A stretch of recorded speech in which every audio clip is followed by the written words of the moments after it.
So welcome to this presentation on the psychology of selling, the first module in our highly successful Trusted Advisor sales program. The Trusted Advisor program has been designed to help salespeople understand the various aspects of the human psyche. This allows them to develop the correct psychological approach to enable them to influence different buyer and personality types more effectively. Often when I ask people what's the purpose of a business, their answer is to make money. In fact, the purpose of a business is the same as the purpose of a salesperson. It is to create and keep a customer. The result of a well-run business is profit. Only small differences in attitude and ability separate top salespeople from the average. Hi there, my name is Kevin Davey and I'm Managing Director of Transform. The purpose of this presentation and others you will see under the Transform YouTube channel is to give you a flavour of what we do and how we do it. The concepts presented are just a taste of many incorporated into our broad spectrum of programs, which you will find listed on our website. These high-energy programs have been translated into a number of different languages and are delivered regularly by myself here in Ireland, North, Central, South America and across Europe. What's interesting to consider here is that the same challenges face individuals, managers and teams worldwide. Top salespeople understand the psychology which motivates buyers to make decisions. When any individual is in the process of spending money or making a decision to buy, there are two primary emotions: desire for gain and fear of loss. There are two questions they're asking themselves. One, will I be better off as a result of this decision, or will I be worse off as a result of this decision? Top salespeople understand these motivators and work with them during the sales process. Successful salespeople need cash. That is, they are required to be competent across the four areas of knowledge, attitude, skills and habits. K for knowledge, meaning knowledge of their industry, their competition, products and their customers.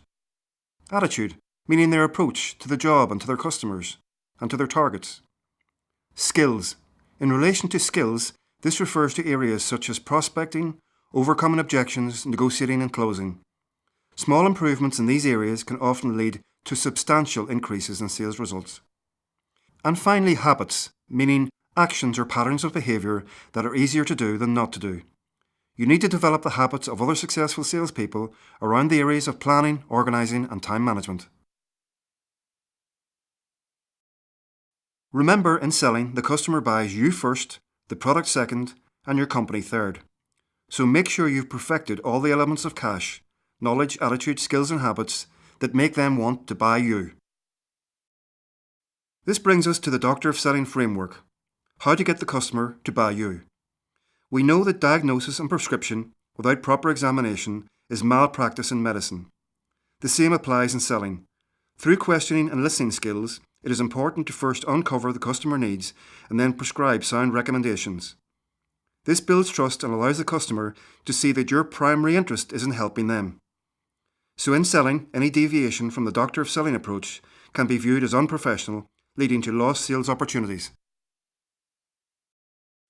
Shortly after the Second World War in the US, there was a fundamental shift in the sales approach. Customers were becoming more informed and demanding, with access to more choice than ever before. High-pressure selling was no longer welcome. And this brings us to the new model of selling. As you can see, in the old model, 70% of the process was spent on presenting and closing. Whereas in the new model, the reverse is true. 70% of the time is spent building trust and establishing needs. This is the essence of consultative selling. In summary then, remember you need to continually develop cash, your knowledge, attitude, skills and habits. You need to make sure the customer buys you first, and you must become an expert in your field.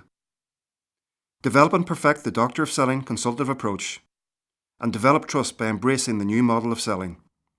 And finally, increase the desire for gain and reduce or eliminate the fear of loss.